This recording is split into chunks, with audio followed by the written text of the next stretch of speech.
12 வயது மகள் தன்னுடைய தந்தையோட பைக்கில் உட்காந்து போயிருந்துச்ச எதிர்பாராத ஒரு கோர விபத்தில் அவளுடைய வலது கை முழுசும் துண்டிக்கப்பட்டுடுது. அந்த குழந்தை தன்னம்பிக்கையை இழக்காமல் தான் ஒரு ஐஏஎஸ் அதிகாரி ஆகணும் அப்படிங்கிற எண்ணத்தோட தன்னுடைய ஆசையை விரியாக ஆக்கிண்டு ஐஏஎஸ் அதிகாரியாக எர்ணாகுளம் கக்கநாட்டு மாவட்ட ஆட்சி அலுவலகத்தில் இன்றைக்கி உள்ள நுழையிறா. அவள் பேர் பார்வதி, அவள் அப்பா பேர் கோபால். அந்த வீர பெண்மணியை நினச்சி நமக்கு எவ்வளோ பெருமிதமாக இருக்குது. வாழ்க்கையில் புரட்டி போகிற கஷ்டங்கள் பலருக்கு வருது, நின்றுடக்கூடாது.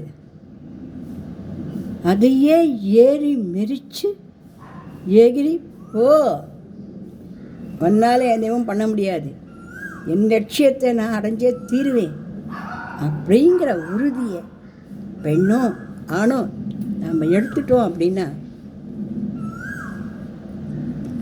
தெய்வத்தான் ஆகாதெனினும் முயற்சி தன் மெய் வருந்த கூலி தரும் அப்படிங்கிற மாதிரியாக அந்த பொண்ணு ஜெயிச்சு ஐஏஎஸ் அதிகாரியாக வந்து இன்னைக்கு அமர்ந்திருக்கா. அந்த பெண்ணை வரவேற்கிற அந்த நிகழ்ச்சியை நான் பார்த்தேன். அவ்வளோ சந்தோஷமாக இருந்தது எனக்கு. என்ன காரணம் அப்படின்னா, சாதாரணமாக ஒரு பெண் ஐஏஎஸ் ஆகிறதுங்கிறது பெரிய முயற்சி தான், பெரிய சாதனை தான். ஒரு கையை இழந்த அந்த குழந்தை அந்த தன்னம்பிக்கையை அப்படி கெட்டியாக பிடிச்சிண்டு எவ்வளவு தடங்கல்கள், எவ்வளவு போராட்டங்கள், எவ்வளவு தடுக்கல்கள் அவளுக்கு நேர்ந்திருக்கும், அத்தனையும் சமாளித்து அதையே தடைக்கற்களையே ஏற படிக்கட்டுகளாக ஆக்கிண்டு அந்த குழந்தை வின் பண்ணி ஒரு ஐஏஎஸ் அதிகாரியாக வந்து அமர்ந்திருக்கா. அப்படிங்கிற சமயத்தில் இந்த பதிவில் அந்த பார்வதி கோபால் அப்படிங்கிற அங்கே சாதனை பண்ணின,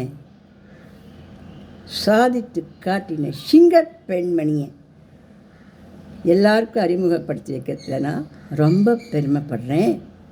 இந்த பதிவு பிடிச்சிருந்தால் லைக் பண்ணுங்கள், ஷேர் பண்ணுங்கள், சப்ஸ்கிரிப்ஷன் கொடுங்க.